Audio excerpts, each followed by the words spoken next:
안녕하십니까. 가천대학교 길병원 감염내과 엄중식입니다. 코로나19 유행 시기에 안전하게 인턴 전공의 업무를 하는 것과 관련돼서 안내 말씀을 드리도록 하겠습니다. 이미 잘 아시겠지만 코로나19는 기침이나 재채기를 할 때 생긴 비말을 들이마시면서 흡인하면서 감염이 되거나 이런 비말들이 오염된 물건을 만진 뒤에 그 손으로 눈, 코, 입을 만지면서 우리 체내로 들어와서 감염을 일으킵니다. 잠복기는 하루에서 14일까지 되는데 평균 4에서 7일 정도의 잠복기를 갖는 것으로 알고 있습니다. 적어도 24시간의 잠복기를 갖고 있기 때문에 실제 확진자하고 접촉을 한 다음에 24시간 이내에 즉시 검사를 하면 실제 확진 검사, PCR 검사에서 진단이 되질 않습니다. 그렇기 때문에 접촉을 하더라도 바로 검사를 할 필요가 없다라는 점을 먼저 말씀을 드리도록 하겠습니다. 호흡기 비말 전파라는 게 이 거리에 의한 그 전파 분류이죠. 그러니까 통상적으로 큰 포말 형태의 침방울 같은 것들은 이 3피트, 그러니까 90cm, 1m 안쪽에서 그냥 다 떨어져 버립니다. 그렇지만 직경이 한 5마이크로 정도 되는 비말 드랍릿 정도의 사이즈는 이거보다 좀 더 멀리 날아가게 됩니다. 그러니까 1m에서 1.5m까지 날아갈 수 있게 되죠. 그래서 통상적으로 코로나19와 관련된 거리두기에서 1.5m 거리를 확보하라고 얘기를 하고 더 권장하는 건 뭐 2m까지 확보하면 더 안전하다 이렇게 얘기하는 게 이런 그 역학적인 그 미생물학적인 근거를 갖고 이야기를 하는 것입니다. 그런데 코로나19는 이런 그 전통적인 비말 전파의 개념이 좀 깨졌습니다. 그러니까 이 1.5m 정도의 거리를 확보하더라도 어떤 특정한 상황에 따라서는 코로나19가 굉장히 멀리 날아갈 수 있다라는 상황들이 확인됐습니다. 특히 이제 에어컨 같은 것들을 세게 틀어놓는 경우에는 그 에어컨의 플로우를 타고 떤 카페나 음식점 전체에 비말이 전파되면서 코로나19가 감염된 그런 사례들을 우리가 볼 수가 있겠습니다. 그렇기 때문에 실제로 이제 비말 전파와 에어로졸 공기 전파의 경계가 불명확할 수 있다라는 것이 이 코로나19의 그 예방을 어렵게 하는 영역이 되기도 합니다. 이렇게 코로나19가 비말 전파를 주로 하고 있기 때문에 감염 전파 차단의 핵심이 호흡기 보호와 노출된 점막 보호 그리고 접촉 차단이 되겠습니다. 호흡기 보호라 함은 입과 코를 동시에 완전히 차단하는 것입니다.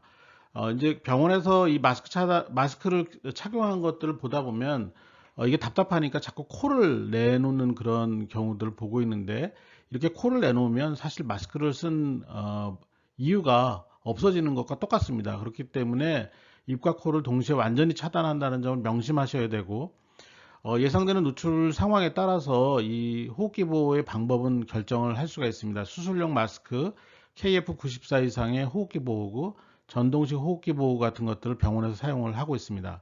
다음이 점막 보호인데 점막 보호의 핵심은 눈입니다. 눈 점막을 보호하는데 차단할 수 있는 그런 방법들을 쓰는데 고글이나 페이스 쉴드를 많이 사용을 하고 있습니다. 그 다음에 접촉 차단인데 결국 이 접촉은 손에 의해서 주로 일어납니다. 그렇다 보니까 손위생이 굉장히 중요하고 일회용 장갑이나 일회용 방수성 긴팔 가운, 보호복 같은 걸로 피부를 보호하는 방법들이 이용이 되고 있습니다. 질병관리청에서 코로나19에 대한 그 어떤 특정한 임상적 상황별로 개인 보호를 어떻게 권고하고 있는지를 보여드릴게요. 보시는 것처럼 큰 표로 이렇게 되어 있는데요. 개인 보호구는 호흡기 보호와 전신 보호, 이건 이제 피부 보호가 되겠죠. 그리고 눈 보호가 있는데 호흡기 보호는 수술용 마스크, KF94 동급의 호흡기 보호구, N95 레스피레이터가 여기에 속하게 되고요. 전동식 호흡기 보호구, 이건 나중에 보여드리겠지만 이런 것들을 이제 사용하게 되고 일회용 장갑, 방수성 긴팔 가운, 전신보호, 레벨D라고 흔히 얘기하죠. 이런 것들을 사용하게 되어 있고 눈보호는 고글을 중점적으로 권고를 하고 있는데 안면보호도 쓸 수 있다고 되어 있습니다. 여러분들이 그 근무를 하시면서는 뭐 검역이나 선별진료소 이송 이런 것과 관련된 일은 크게 하실 것 같지는 않고 주로 진료와 관련된 것들 그리고 이제 검체 취급이 일부 포함이 될 것 같습니다. 진료를 할 때 확진자 또는 의심 환자 병실 출입 또 진료 간호 등 할 때는 KF94 저희는 N95를 지금 제공하고 있습니다. N95를 착용을 하고 일회용 장갑 끼고 일회용 방수성 긴팔 가운이나 전신보호복 둘 중에 하나를 입고 눈보호를 하고 여기에 이제 헤어캡 그러니까 머리에 수술용 모자까지 쓰는 걸 권고를 하고 있습니다. 이제 전신보호복을 하는 경우는 헤어캡 같은 것들이 필요가 없죠. 뒤에 사진을 보여드리도록 하겠습니다. 그리고 에어로졸이 생성되는 처치를 할 때는 전동식 호흡기 보호구 PAPR이라고 하는데 이것까지 사용을 할 수가 있고 나머지는 같고요. 그래서 이제 이런 표를 보시고 내가 어떤 상황을 할 때 어떤 보호구를 해야 되는가에 대한 거를 이제 그 결정을 하시면 되겠습니다. 근데 보통은 레벨 D를 기본으로 한 복장과 수술용 가운을 위주로 하는 그런 그 개인보호 5종이 있습니다. 보시는 게 이제 N95 마스크가 되겠고 여기 이거는 이제 레벨 D에 후드를 쓰고 이 까만 선이 이 PAPR이라는 양압을 주는 장치입니다. 여기서 양압을 생성해서 이쪽 이 관을 타고 보내면 이 후드 안이 이제 양압이 되죠. 그래서 이쪽 바깥쪽으로 공기가 흘러나오지 바깥쪽에서 이 후드 안쪽으로 들어가질 않습니다. 그렇게 해서 이제 보호를 하게 됩니다. 이게 이제 페이스 쉴드 중에 한 타입인데 이제 여기 뒤쪽으로 고무줄이 있습니다. 그래서 이마에 이 밀착을 시켜서 쓰는 거고 이건 이제 안경처럼 이렇게 태가 있어서 이 코걸이를 이용해서 페이스 쉴드를 하는 그런 형태의 제품이 되겠습니다. 인턴 업무를 제가 쭉 봤더니 그 한 6가지 종류가 위험한 업무인 것 같습니다. 심폐소생술, 그리고 비위관 삽입 이거 할 때, 그러니까 L튜브를 넣을 때 이게 에어로졸이 생길 수 있습니다. 왜냐하면 환자가 그때 기침을 하죠. 그 다음에 경비기관 흡인술, 석션할 때도 생길 수가 있습니다. 그리고 T튜브, 트라케알 튜브나 코캔을 체인지할 때도 에어로졸이 생길 수가 있습니다. 그리고 비인도 도말할 때 이때도 생길 수가 있고 뭐 코로나 바이러스는 이렇게 하는 거니까 레스페링자 스왑을 하는 거니까 똑같은 상황이고 또 기도 삭간할 때 인투베이션 할 때 이 에어로졸에 노출될 수 있는 가장 위험한 상황이 되는 것 같습니다. 그래서 이런 상황들을 고려를 했을 때 통상적으로 숙소나 당직실에서 있는 경우 그러니까 아주 프라이빗한 공간에 있을 때를 제외하고는 병동을 비롯한 거의 모든 병원 공간에서 적어도 3가지를 꼭 착용하셔야 됩니다. 개인보호 3종인데 마스크, 수술용 마스크 또는 KF94 마스크를 쓰고 안면보호구 또는 고글을 착용을 하고 장갑 이렇게 3가지는 항상 착용을 하고 근무를 하시는 게 안전합니다. 이거를 착용을 셋 중에 하나라도 안 하면 경우에 따라서 확진자하고 노출이 됐을 때 격리가 되는 수가 있습니다. 한 2주 이상 격리가 돼서 상당히 고통스럽습니다. 그래서 이거를 일상적인 근무 시에 반드시 착용할 것을 권고를 하고 장갑을 낄 때는 일회용 장갑이지만 장갑 끼기 전 그리고 벗은 다음에 꼭 손위생을 해야 됩니다. 왜냐하면 장갑을 벗을 때 오염이 많이 손에 일어납니다. 그래서 손위생을 해야 된다는 것을 잊지 않으셨으면 좋겠습니다. 그 다음 고위험 시술 노출 가능성이 있는 경우 앞서 말씀드린 그 여러 가지 업무를 할 때는 개인보호구 5종을 권고를 합니다.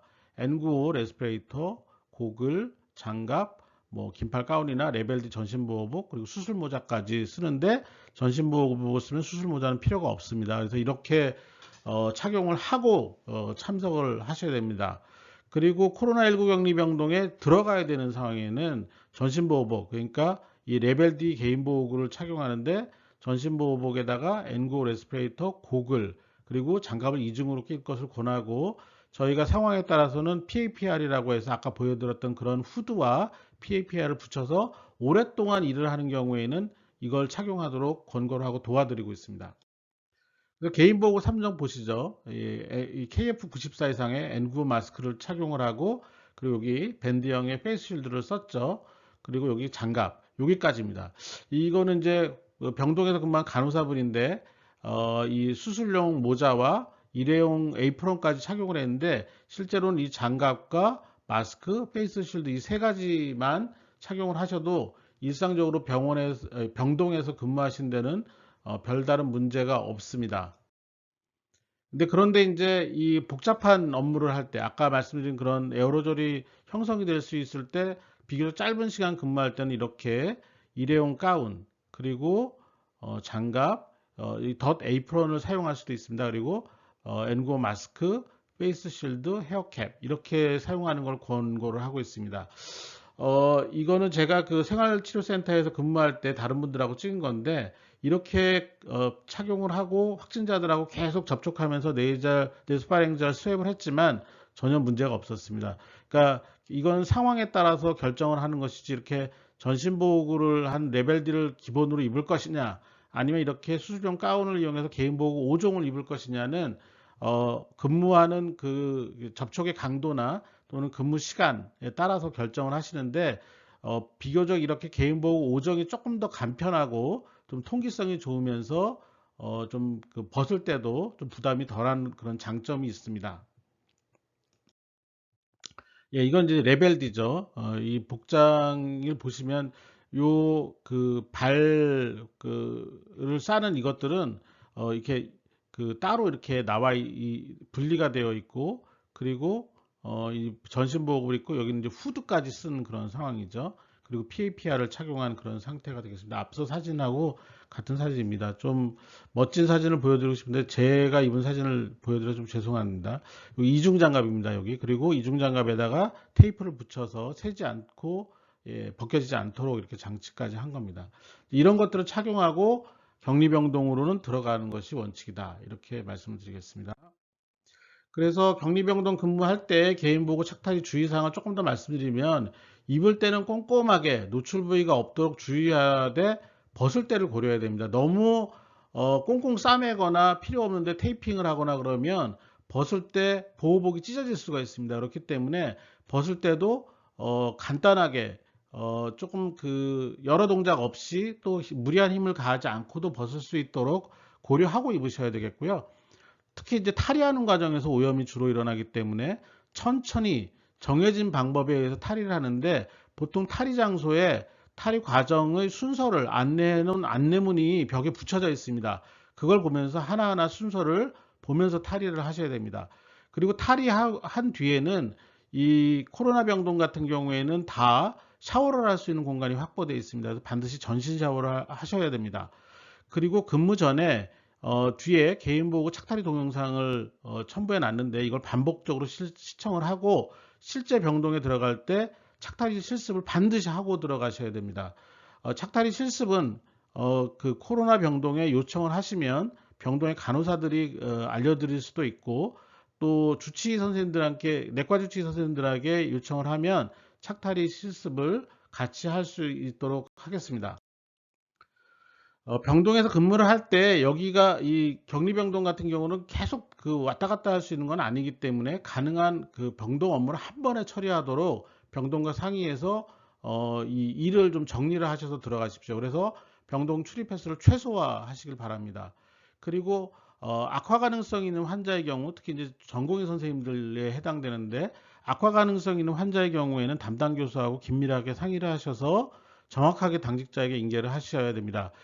그래서 이렇게 기도삽관이나 CPR 같은 상황이 예상이 되면 사전에 충분히 준비를 하고 있다가 이런 상황에 대응을 할 때 이 노출이 되지 않도록 문제가 되지 않도록 잘 그 관리를 하셔야 되겠습니다. 그리고 반드시 필요하거나 긴급하지 않은 시술은 주간에 시행하시고 야간에 하지 않도록 했으면 좋겠습니다. 예를 들면 야간에 어떤 환자가 L튜브가 빠졌다라고 했을 때 반드시 들어가야 되는 약이 있거나 뭔가 반드시 해야 되는 그런 L튜브의 그 사용 목적이 있지 않은 한 그것을 그 시술만을 위해서 들어가지 마시고 그거는 이 담당 교수님이나 주치의와 상의를 한 다음에 그 주간으로 옮길 수 있으면 옮긴 다음에 한 번에 업무를 할 수 있도록 그렇게 세션을 좀 조절하시는 게 필요하겠습니다.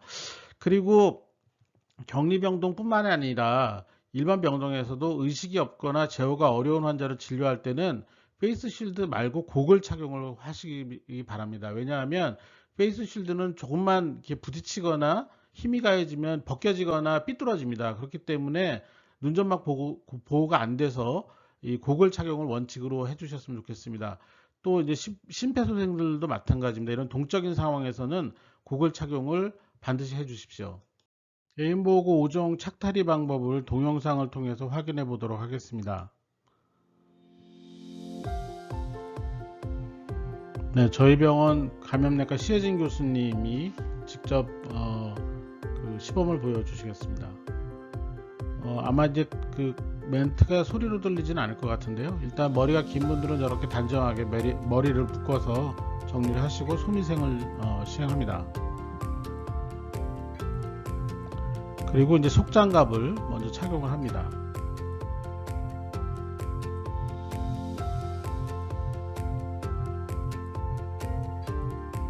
그 다음에 이제 가운을 입는데 긴 팔에 방수가 되는 일회용 가운입니다.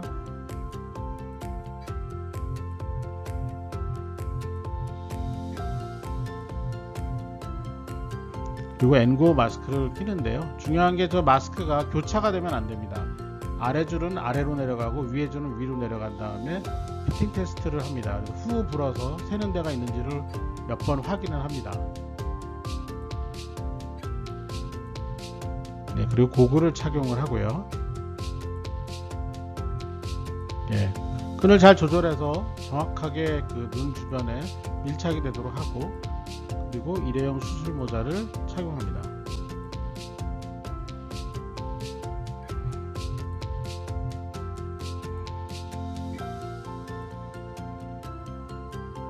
다음은 이제 겉장갑을 착용을 하는데요. 겉장갑은 일회용 가운의 소매를 완전히 덮는 형태로 착용을 하셔야 됩니다.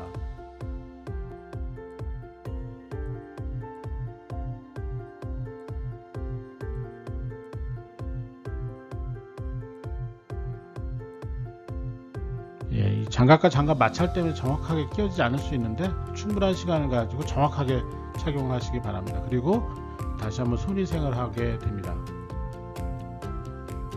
네, 이렇게 되면 이제 차기가 완료가 되는 것입니다. 필요한 경우에는 이렇게 일회용 그 비닐로 된 에이프론을 입게 되는데, 예, 마찬가지로 뒤로 줄 돌려서 정확하게 착용하고 손에 고리를 끼우면 되는 거고, 여기에 다시 한번 일회용 비닐 장갑을 착용을 하고 일을 하기도 합니다. 다음은 이제 탈의 순서가 되겠습니다. 앞서 말씀드렸지만 탈의하는 것이 훨씬 더 중요합니다. 이때 오염이 많이 일어나기 때문인데요. 일단 눈에 보이는 오염이 있으면은 저렇게 환경 티슈로 잘 닦아내고 먼저 손위생을 한 다음에 가장 겉에 있는 비닐 장갑을 제거를 합니다. 안전하게 제거를 하고 다시 한번 손위생을 합니다. 이 일회용 비닐 장갑을 벗을 때 손이 오염됐을 가능성이 대비하고요. 그 다음 비닐 가운 저렇게 앞쪽 방향으로 당겨 가지고 찢어버리듯이 하시면 됩니다. 그리고 저렇게 돌돌 말아서 버리고 다시 한번 손위생을 합니다. 예, 그리고 이 상태에서 다시 한번 그 일회용 에이프런을 안 착용했을 때는 눈에 보이는 오염물을 다시 한번 환경 티슈로 제거하고, 그리고 손위생을 한 다음에 겉장갑을 제거합니다. 다시 한번 손위생을 하고, 가운을 벗는데 뒤가 이렇게 그 고정되어 있는 그런 형태로 되기 때문에 앞으로 이렇게 뜯어버리는 것처럼 힘을 주어서 속이 바깥으로 나오게, 그러니까 속면이 바깥쪽에서 손에 닿게 해서 버리고 손위생 다시 한번 시행하고요. 그리고 수술 모자를 고개를 숙여서 튀겨지지 않도록 벗고 다시 한번 손위생하고, 고글로 이렇게 완전히 머리를 숙여서, 이게 착용 순서를 정확하게 아셔야 되는 게, 저럴 때 N95를 먼저 벗으려고 하면 고글이 튕겨져 나가게 됩니다. 조심하셔야죠. 그리고 다시 한번 마스크 양쪽을 잘 잡고 다시 저렇게 벗고 나면은 다 이제 제거가 되고 이제 장갑만 남게 되는데요. 장갑은 겉면을 잡고 그 다음은 안쪽 면을 잡아서 장갑 제거하고 손위생을 하게 되면은 이제 탈의가 맞춰지게 됩니다. 이렇게 하고 말씀드린 것처럼 완전히 다 마친 다음에 가능한 가까운 샤워실을 찾아서 들어가서 전신 샤워를 하고 나면은 안전하게 착탈의를 마친 것이 되겠습니다. 다음은 레벨 D 개인보호구 착탈의 방법을 보시겠습니다. 이 동영상은 질병관리본부에서 만든 동영상이 되겠습니다.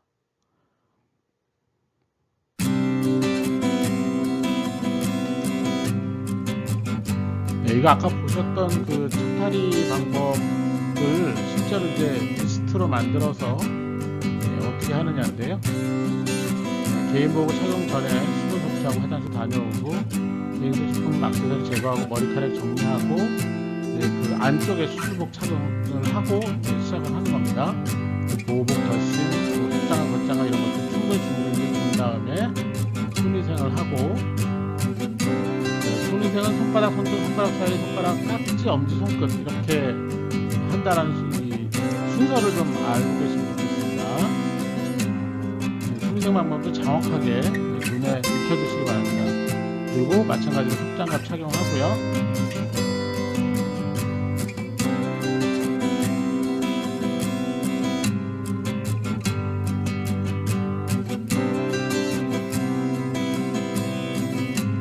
보호복을 혹시 어디 찢어진 데가 있거나 구멍이 난 데가 있는지를 천천히 돌아본 다음에 점검하고 착용을 준비하고 시작합니다. 앞쪽에 지퍼를 완전히 내린 다음에 잘부터 하는데, 보통 차기실에 의자가 하나 있습니다. 그래서 차기를 할 때는 의자에 앉아서 안전하게, 무게중심을 잡기 어려우면 안전하게 앉아서 차기를 하셔도 무방합니다.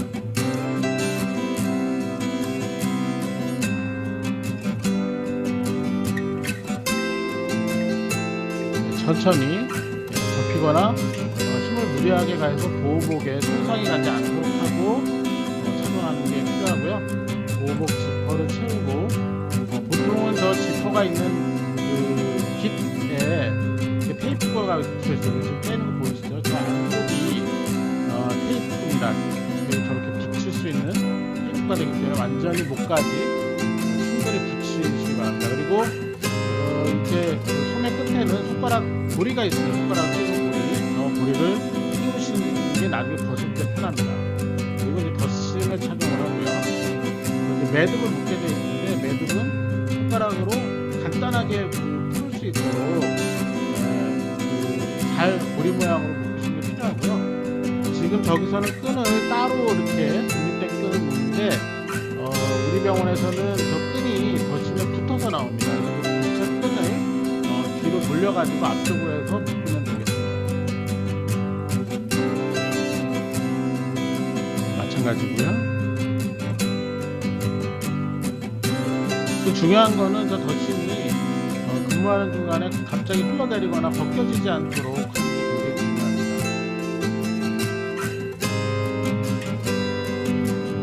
굉장히 중요합니다. 저 고리 모양으로 해서 턱대 쉽게 하는 거고요. 앵거 마스크 겉면을 손바닥에 놓고 윗끈 그리고 아래끈 이렇게 교차하지 않도록 하는 게 중요합니다.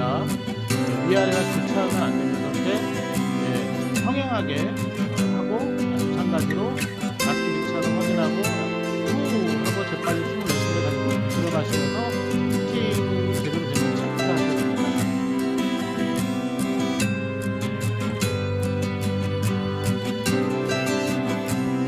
그리고 복을 착용하는데 마스크와 겹치지 않게 하고 얼굴에 밀착하는데, 그 고글의 고무밴드 양쪽으로 끈이 있죠. 끈이 맞는 끈이 있는데 저거 당기면은 굉장히 정확하게 맞춰줍니다. 그리고 후드를 저렇게 착용을 합니다.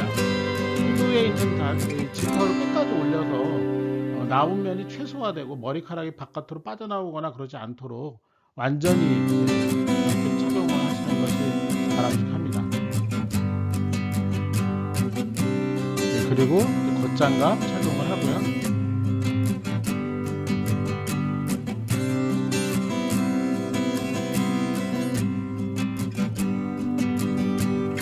이 경우도 보호복 위로 가게, 위가 다 덮이게 저렇게 착용을 하셔야 됩니다. 그러니까 보호복 소매 끝단이 장갑의 끝단과 이렇게 닿으면서 벌어져 있는 형태로 하는 게 아니라 소매 끝이 완전히 장갑 안쪽으로 들어가게 착용을 하셔야 됩니다. 이러면 이제 보호복이 됐고 차기 점검을 하시면 됩니다. 그 다음 탈의가 되겠습니다. 마찬가지로 탈의할 때 오염이 많이 생기기 때문에 특히 머리 그리고 얼굴, 어깨 쪽에 오염이 많이 생기시면 됩니다. 수서 보시면 오염 확인하고 눈에 보이는 오염을 닦아내고 됐고요. 손위생하고 먼저 신발끈을 먼저 풀어놓습니다. 나중에 벗을 때 쉽게 벗게 하도록 저 신발끈을 먼저 완전히 풀어서 발에서 걸려서 안 내려가게 하고요. 그리고 다시 손위생하고 젖장갑을 제거합니다. 젖장갑을 제거하고 있습니다. 제거하고 다시 한번 손위생 해주고요.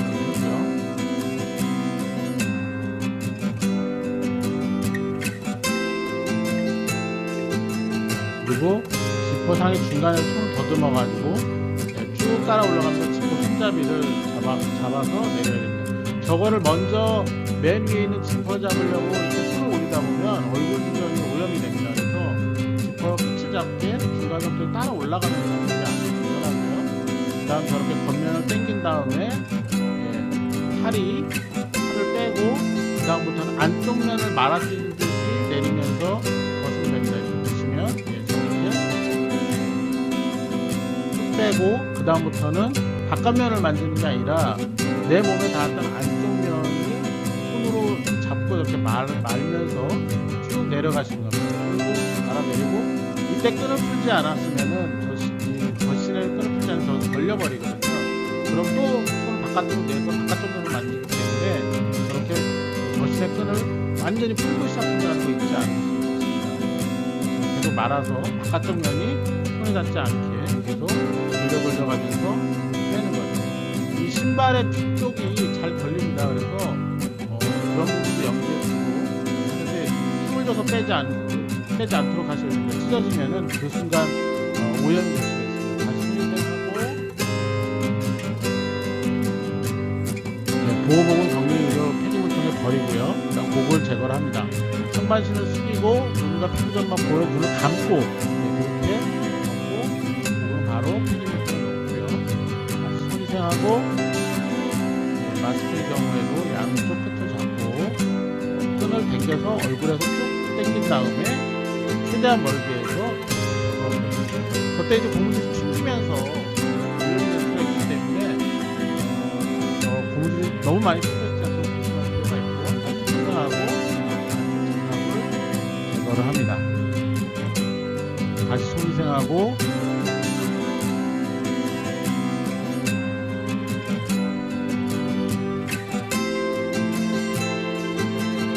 이렇게 되면 이제 파리가 종료되는데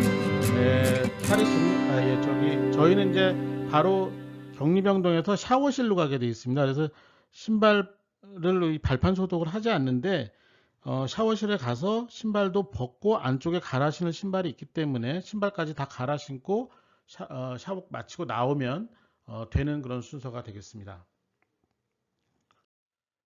방금 그 두 가지 동영상을 반복적으로 좀 보시고 숙지하고 실습을 하실 수 있도록 하면 좋겠습니다. 길병원은 2020년 2월 21일 코로나 대응이 시작되고 얼마 지나지 않았을 때부터 인천광역시 감염병 전담병원으로 지정이 돼서 지금까지 운영이 되어 왔습니다. 2021년 12월 23일에는 중앙사고수습본부 거점전담병원으로 지정이 돼서 전국 어디에서나 중증 환자가 있으면 저희가 환자를 받고 있습니다. 지금 2월 28일 현재 기준으로 했을 때 확진자를 총 258명 받습니다. 현재 재원 환자는 18명입니다. PY라고 해서 조사 대상 의심 환자까지 하면 저희가 1867명의 환자를 대응을 했습니다. 중요한 거는 그 과정에서 우리 병원 직원 중에 외부에서 감염이 돼서 확진된 직원들은 있지만 의료진을 포함해서 원내에서 그 누구도 2차 전파에 의한 감염은 일어난 바가 없습니다. 그만큼 관리를 굉장히 철저히 하고 있고 여러분들의 안전을 위해서 최선을 다하고 있습니다. 그래서 이 영상 자료를 보시면서 충분히 그 어떤 상황에서 어떤 개인보호구를 입고 어떻게 근무를 해야 될지에 대해서 고민을 하고 잘 모를 때는 감염내과나 감염관리실에 반드시 연락을 취하시거나 해당 병동과 충분히 의논을 하셔서 업무를 진행하셨으면 좋겠습니다.